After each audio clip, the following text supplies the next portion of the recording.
Bismillahirrahmanirrahim. Assalamualaikum warahmatullahi wabarakatuh. Apa kabar saudara-saudara semua? Saya berharap keadaannya sehat-sehat walafiat saja ya. Kali ini kita ketemu kembali dengan Kimia Gaspol dan saya akan menjelaskan mengenai siklus kimia dari zat besi ya. Jadi sebagaimana siklus, berarti besi itu sebetulnya berubah bentuk dari mineral menjadi logam atau unsur, kemudian menjadi ion, dan seterusnya kembali lagi menjadi mineral. Nah, besi sebagaimana juga yang lain ya adalah senyawa di alam. Yang di alam kita temui besi itu adalah berbentuk mineral ya di dalam perut bumi. Ada Fe2O3, ada FeCO3, ada Fe2O4, ada FeS2, ada 2Fe2O3, 3H2O. Jadi semua mineral ini ada di perut bumi, ada di alam ini dalam keadaan stabil ya, mineral-mineral ini ya. Lalu mineral ini akan ditambang oleh manusia ya, diambil kemudian akan dipisahkan melalui beberapa tahapan dengan pemanasan dan reaksi-reaksi sehingga akan diperoleh menjadi besi dalam bentuk Fe dengan valensi 0. Nah, Fe yang kita butuhkan, yang sangat dibutuhkan oleh manusia untuk berbagai kebutuhan ya, Fe ini yang bisa kita temui seperti bentuk besi batang, besi pipa, besi beton gitu ya, besi plat gitu ya. Dan ini digunakan oleh manusia menjadi barang-barang peralatan ya, atau kendaraan atau alat-alat berat ya.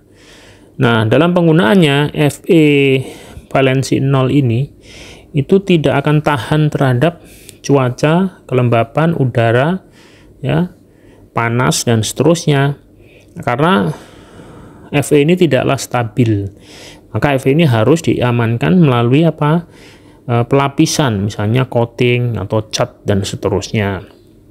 Nah, dalam beberapa waktu karena pengaruh situasi alam, maka coating pun akan rusak dan besi akan kembali menjadi korosi dan akan membentuk Fe2+, Fe3+ ya.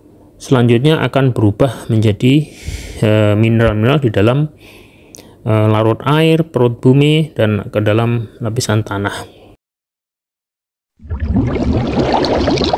Seperti tadi saya jelaskan, di mana mineral-mineral yang mengandung biji besi itu sangat banyak macamnya ya. Ada hematit, ada pirit, ada siderit, ada limonit ya, ada magnetit ya. Jadi semua mineral ini semuanya kandungan besinya cukup besar, sehingga oleh kita semua, oleh manusia itu digunakan, ditambang dari sumbernya lalu diolah ya, menjadi besi dalam bentuk Fe ya, besi yang bisa kita gunakan untuk berbagai kebutuhan manusia gitu kan. Nah, setelah besi ditambang lalu kemudian dipisahkan dari kandungan-kandungan mineral lainnya gitu kan. Diambil besinya saja melalui tanur, pemanasan, dan reaksi-reaksi. Nah, di sini ada beberapa tahapan reaksi ya. Ada 3 tahapan reaksi bagaimana besi dalam bentuk mineral kemudian diolah menjadi besi ya dalam bentuk Fe. Jadi yang pertama adalah besi mineral, sebagai contoh adalah Fe2O3. Fe2O3 ini akan direaksikan dengan gas CO ya, lalu akan menjadi Fe3O4 dan menghasilkan gas CO2. Yang tahap kedua, Fe3O4 direaksikan terus kembali dengan gas CO, karbon monoksida, menjadi 3FeO ya, dan menghasilkan gas CO2. Dan tahap terakhir adalah FeO direaksikan kembali dengan CO menghasilkan Fe dan gas CO2. Setelah Fe bisa dipisahkan dari mineralnya, nah Fe ini tentunya dalam bentuk besi yang cair ya. Nah, ini dalam suhu tinggi ya, sehingga nanti akan dicetak di dalam industri-industri logam, dicetak bisa dalam bentuk besi beton, besi pipa, besi batangan, atau besi plat-plat. Dan selanjutnya, besi-besi ini dalam bentuk-bentuk tertentu ini bisa dimanfaatkan oleh kebutuhan manusia untuk membuat segala bentuk peralatan, kendaraan, alat-alat tempur, ataupun alat-alat berat, ataupun struktur bangunan, jembatan, dan seterusnya. Nah, tentunya besi dalam bentuk Fe ini sangat mudah mengalami oksidasi ya, karena ini sangat tidak stabil.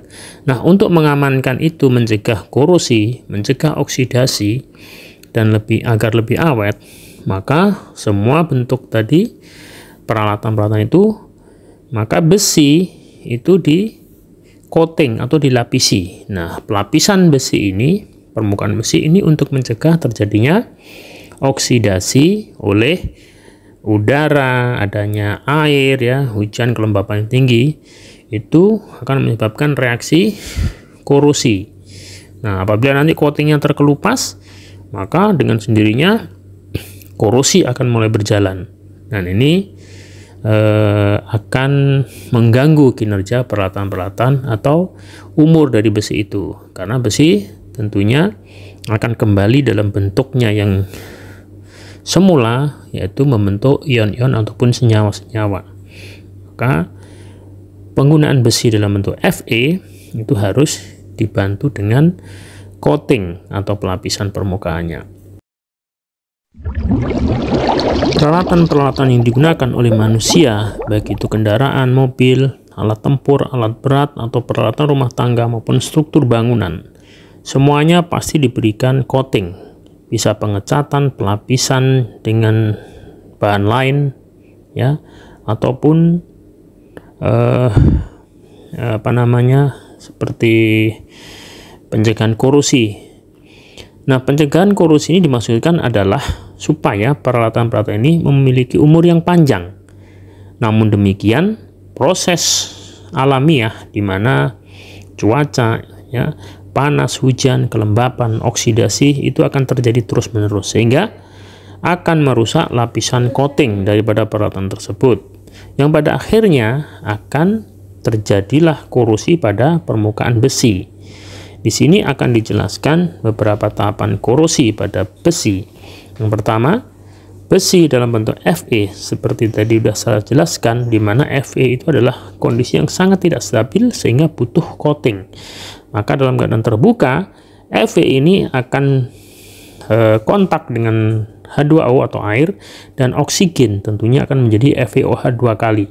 FeOH 2 kali ini adalah Fe dengan valensi 2, Fe2+. Ya, ini adalah biasanya larut di dalam air. Fe-nya ini menjadi ion.